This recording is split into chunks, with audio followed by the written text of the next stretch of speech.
एक छोटा सा गांव था, देवपुर। मिट्टी की कच्ची गलियां, हरे भरे खेत और मेहनतकश लोग। उसी गांव में रहता था गोपाल, 15 साल का एक लड़का। गोपाल गरीब परिवार से था। पिता खेतों में मजदूरी करते, माँ दूसरों के घर बर्तन मांजती थी। लेकिन गोपाल का सपना दूसरों से अलग था।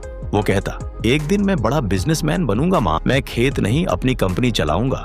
माँ मुस्कुरा देती, बेटा सपने अच्छे हैं, लेकिन पेट की भूख पहले देखनी पड़ती है। गोपाल बस इतना कहता, भूख मेहनत से मिटती है, हार मानने से नहीं। हर सुबह सूरज उगने से पहले गोपाल खेत में पहुंच जाता।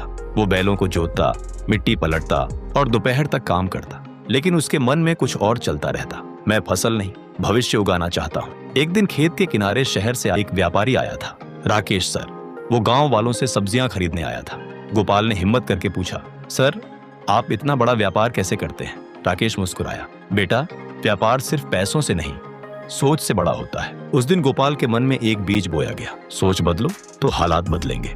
रात को गोपाल ने माँ से कहा, माँ मैं गांव में कुछ नया करना चाहता हूँ, किसानों की सब्जियां सीधे शहर भेजना चाहता हूँ। माँ हंस पड़ी, बेटा हमारे पास ना गाड़ी है ना पैसे। गोपाल बोला, तो क्या हुआ, मेहनत तो है।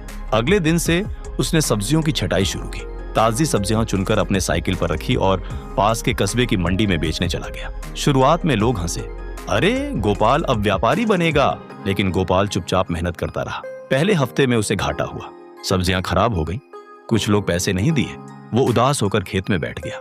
तभी उसके पिता बोले, बेटा किसान तब तक नहीं हारता जब तक बीज उगना बंद ना हो, फिर तू क्यों हार मान रहा है? गोपाल की आंखें चमक उठी, सही कहा बाबा, मैं तो बस शुरुआत कर रहा हूँ। गोपाल ने सोचा, अगर मैं ताजा और साफ पैकिंग करूं तो शहर में अच्छी कीमत मिलेगी। उसने पुराने प्लास्टिक के डिब्बों से छोटे पैकेट बनाए। हर पैकेट पर उसने लिखा, देवपुर की ताजगी, गोपाल की खेती। लोगों को उसका अंदाज पसंद आया। धीरे धीरे उसकी पहचान बनने लगी। अब दूसरे किसान भी उसके पास आने लगे, गोपाल हमारी फसल भी ले जा, शहर में बेच दे।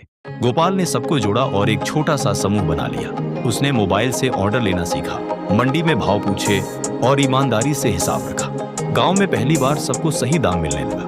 राकेश सर जब दोबारा गांव आए तो हैरान रह गए, अरे गोपाल तूने तो यहाँ छोटा सा व्यापार खड़ा कर दिया। गोपाल मुस्कुराया, सर आपने कहा था सोच बदलो हालात बदलेंगे। कुछ सालों में गोपाल ने गांव में देवपुर एग्रो कंपनी शुरू की। अब वो गांव की सब्जियां देश के कई हिस्सों में भेजने लगा। लोग उसे गोपाल भैया, गांव का बिजनेसमैन कहने लगे। उसकी मेहनत ने न सिर्फ उसका बल्कि पूरे गांव का भविष्य बदल दिया। एक दिन किसी ने गोपाल से पूछा, तुम्हें सबसे बड़ा सबक क्या मिला? गोपाल बोला, सपना वही सच होता है जिसमें नींद कम और मेहनत ज्यादा लगती है। गरीबी रोक नहीं सकती, अगर इरादा मजबूत हो। हर खेत में एक सपना छिपा है, बस उसे मेहनत से सींचो। एक दिन वही सपना फसल बनकर जरूर उगेगा।